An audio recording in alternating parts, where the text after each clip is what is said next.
Bir-2 Tədris Mərkəzinin biz kameranın Məhəmməd Ömürxoş.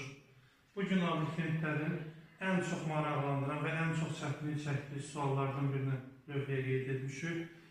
Mexaniki iş güc bölməsindən 55-ci sualdır. Sual ondan ibarətdir ki, hansı minimal işi görmək lazımdır ki, kütləsi 40 kiloqram olan kubu bir kilo ətrafında aşırmaq mümkün olsun? Mən burada bir kub şəkli çəkirik, kub şəkli qeyd edirik. Kubun ağırlıq mərkəzini tapandan sonra, yəni kubun tirin A ilə qeyd olunur. A yazılıb, ağırlıq mərkəzi yarıya düşdüyü üçün burada olur A bölünsün 2. Biz kubu tiri üstə yerləşdirdikdə bu şəkildə olur. Bunun ağırlıq mərkəzini tapdıqda isə A kök altda 2 bölünsün 2 şəklində olur. Bizim əsas məqsədimiz nədir? Əsas məqsəd ondan ibarətdir ki, kub hansı minimum hündürlüyə qalxdı, onu tapmaq lazımdır. Onu tapmaq üçün mən bu şəkildə də göründüyü kimi bunların ağırlıq mərkəzləri arasındakı fərqi tapmaq lazımdır. Necə tapa bilərik ağırlıq mərkəzləri arasında fərq?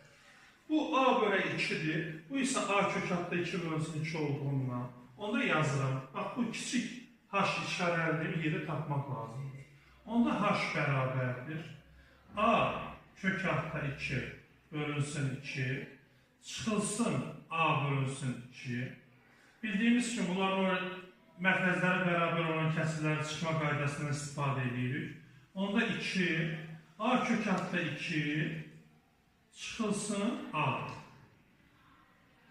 Bu da bərabərdir. Tiri 1 metr olduğu üçün, yəni A'nın yerinə 1 yazılır.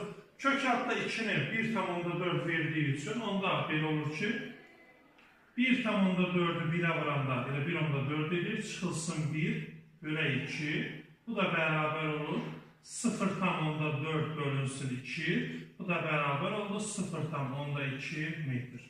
Deməli bizim bunun ağırlıq mərkəzi ilə tiri üstə duranda ağırlıq mərkəzi arasındakı fərq 0,2 metrə bərabər olmuş oldu. Bundan sonra isə biz indi H-ı tapandan sonra ağırlıq qüvvəsinin gördüyü iş düsturundan istifadə edir. A bərabərdir.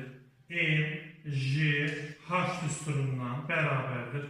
M-bizi bizim məsələmizdə verir 40 kiloqramdır.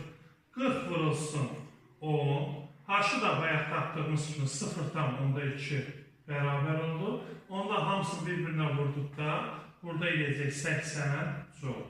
Beləliklə tapdıq ki, tiri 1 metr olan kubu bir til üstündə fırlat ətrafında aşırtmaq üçün bizə 80 joule enerji, iş lazım olacaq.